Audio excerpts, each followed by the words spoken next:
في البداية خلّينا نحكي مسألة كتير مهمة. نحن اليوم عم نعيش بسلام بهذه المنطقة نتيجة تضحيات الشهداء الكبيرة اللي قضوا في سبيل الدفاع عن سوريا بشكل عام. للأسف الشديد هذه العمليات بدأت بتفاهم ثلاثي الستانة اللي هن حلفاء للطرف التركي بمشروع مناطق خفض التصعيد، والمناطق التي تتعرض الآن إلى الحملات الجيش التركي المدعومة بالمرتزقة المنضوين تحت إدارة تركيا هي مناطق مشمولة بالاتفاق ثلاثي الستانة روسيا تركيا إيران اللي لها علاقة بصيغة خفض التصعيد. لكن الجانب التركي عبر الستينات التسعتاش كان يراوغ دائما في هاي المسألة، يعني كل مرة كانوا يصدروا بيان يقولوا احترام ووحدة السوريين أرضا وشعبا، وللأسف هن كانوا عم بيمارسوا مسألة الاحتلال على سوريا أرض وشعب. الاعتداء الأخير أعتقد يعني المسألة مو مسألة إدانة فقط للولايات المتحدة. الولايات المتحدة هي شريك أساسي فيه، بدليل أنه الخارجية الأمريكية أوعزت القنصلية اللي موجودة بأربيل وعملت تحذير من خلاله أنه منعت كل الأمريكان من انهم يطلعوا المواطنين الامريكيين يطلعوا باتجاه شمال شرق سوريا او باتجاه الشمال العراقي.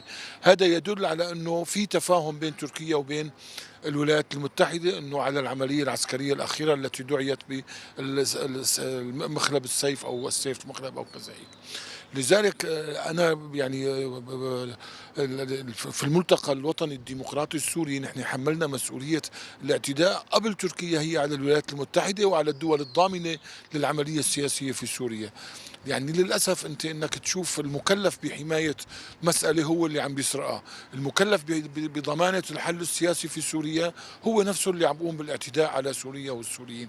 يعني مشان ما نصغر المسألة ونقول أنه المقصود بهاي العملية هن الكرد السوريين اللي موجودين في المناطق اللي تم قصفها، لا، هي المقصود هو ترسيخ مفهوم المشروع الملي التركي اللي أردوغان عم يسعى من خلال ترسيخه لهي المسألة لكسب نقاط كثيرة، لأنه الانتخابات تبعته جاي بعد أشهر بسيطة.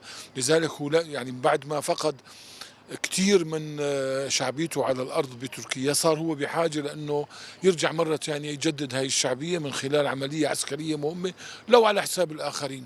طبعا هو بنفس الوقت عم يحقق مسألتين، أول مسألة بيدعم مشروع الميثاق الملي التركي اللي بيعتبر ولاية حلب هي جزء من تركيا، وولاية حلب نحن هون أنا قلت أكثر من مرة بالإعلام أنه المقصود فيها مو مدينة حلب.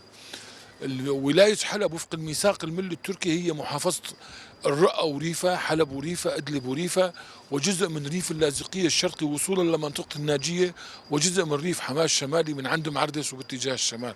فمساحة تكاد تكون ثلث سوريا. وهو بالأصل احتل مسألة ياخذ لواء الاسكندرون من 39، وبعد لواء الاسكندرون رجع أخذ مرة ثانية عفرين، وبعد عفرين رجع أخذ مرة ثانية بين تل أبيض وبين رأس العين، وهلا هو عم يضغط.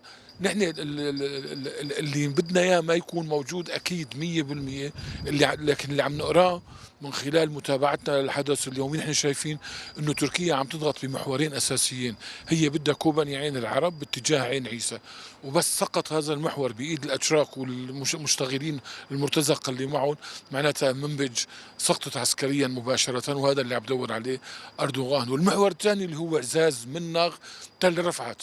نحن اول امبارح كنا بمنطقة، كان عندنا جولة بمنطقة شهبة، ووصلنا لمنطقة الزيارة صرنا بعيدين كيلومترات بسيطة عن عفرين، وكنا يعني على الجبهة على الخط الأول، وتعرضت سيارتنا لقذيفتين الله سبحانه وتعالى كان له يعني الله سلمنا. نحن كنا بصحبة الأستاذ أحمد أعرج رئيس حزب التحالف الوطني الديمقراطي السوري أيضا. الفرق بيننا وبين القذيفة الثانية كان 5 ثواني أو 10 ثواني بيننا وبينهم يعني، والقذيفة نزلت قدامنا بالضبط والحمد لله رب العالمين. لذلك هو يعني ما بنقي حدا بالاسم انه والله انا فلان كردي بدي اروح وراه فلان كذا، لا، هو عنده مشروع، هذا المشروع عم يسعى لتحقيقه على حساب كل السوريين. والحل الوحيد لنا هلا انه ننسى هاي التحالفات المقيته اللي ما بتقدم ولا بتاخر. لا الولايات المتحده راح تدافع عن الاداره الذاتيه، ولا روسيا وايران رايحين يحموا الدوله السوريه اللي موجوده بدمشق اطلاقا. الحل الوحيد هو انه يكون إذا الابواب الموصده بين الاداره الذاتيه وبين دمشق انه تفتح، وهي الابواب اذا كانت المفاتيح اللي عندنا مصديه نغير المفاتيح. صار الوقت، لايمتنا نضل نستنى؟ العاقبه هن على المواطنين، يعني المواطنين هن اللي عم يخسروا بكل مره موجوده من عام 1939 ولتاريخ هاي اللحظه. السوريين هن اللي عم يدفعوا الثمن. لذلك المفروض الاداره الذاتيه الممثله بمسد مجلس سوريا الديمقراطيه، واللي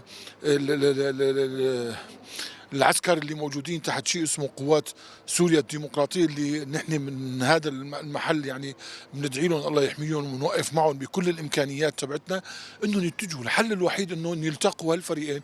هلا القوه الحقيقيه اللي موجوده على الارض هي الحكومه في دمشق، والاداره الذاتيه اللي بالجزيره السوريه. والقوه الثالثه مين؟ القوة الثالثة هي اللي منضوية تحت الاحتلال التركي، اللي هن عم بيساعدوا للأسف أبناء جلدتنا اللي عم بيساعدوا التركي علينا.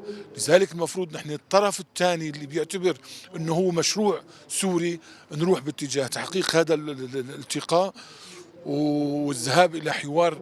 يعني خلينا نطلع من هاي صيغة الحوار، نحن الذهاب إلى حالة من الانصهار الوطني يتأكد سوريتنا كلياتنا لنقدر ندافع عنها بكل الامكانيات المتاحه. خلينا نقرا الصوره بشكل واضح وما نظلم حدا بهي المساله. دستوريا وفق الدستور الاخير تبع 2012 اللي بعهد هي الدوله صدر، مسؤولية الدفاع عن الحدود السورية هي مسؤولية الدولة بامتياز. يعني نحن هون لا نعفي حدا من مسؤوليته إطلاقا أبدا أبدا. لكن حضرتك بتعرف كل التجاذبات السياسية اللي موجودة على الأرض، نحن ندرك تماما الحصارات اللي مفروضة على الإدارة الذاتية من الشمال من قبل تركيا، وندرك أيضا الحصار اللي موجود عليها من طرف العراق، لأنه أيضا شمال العراق مين مسيطر عليه؟ 55 نقطة عسكرية لتركيا، والنظام اللي موجود بشمال العراق مرتبط بشكل أو بآخر بالسياسة التركية. بالجنوب أيضا روسيا وإيران مسيطرين على معظم القرار السيادي السوري، وبنفس الوقت تتعرض البلد لحصار مو بس اقتصادي، لحصار سياسي مقيت سيء. يعني امبارح نحن خلص مؤتمر أسيتانا، مين وقع عليه؟ كل المؤتمرات المتعلقة بالشأن السوري لم يوقع عليها السوريين، لا معارضة ولا موالاة. يعني لا الدولة السورية وقعت عليها ولا المعارضة وقعت عليها، لا بوقع عليها الآخر اللي عم يعتبر حاله ضامن للعملية السياسية، لكن هو متدخل من أجل إيش؟ مصالحه اللي عم بقضيها على الأرض السورية. هون لازم نحن ننتبه على هاي المسألة. لذلك لازم نكون نحن أوعى من ذلك بكثير. يعني مسألة خلنا نترك من ذهننا مسألة جدا مهمة. حاجة بكفي نحكي بقى بمسائل التخوين، ونحكي بمسائل يعني جسمنا كلياتنا لبيس لهي القصة. كل حدا بيناتنا بيقول لك والله هذا عنده مشروع انفصالي متواطئ مع أمريكا، متواطئ مع إسرائيل، متواطئ مع فلان. تعوا أنا هذا اللي قصدته بقصة الأبواب. تعوا لنقعد كلياتنا سوا مثل العادة ونحافظ على مصالحنا البعض. إذا أنت بالطرف الثاني ما حافظت على مصالحي ما راح يكون في بيني وبينك مشروع مشترك، وأنا بنفس الوقت إذا ما حافظت على مصالحك ما راح يكون في بيني وبينك مشروع مشترك.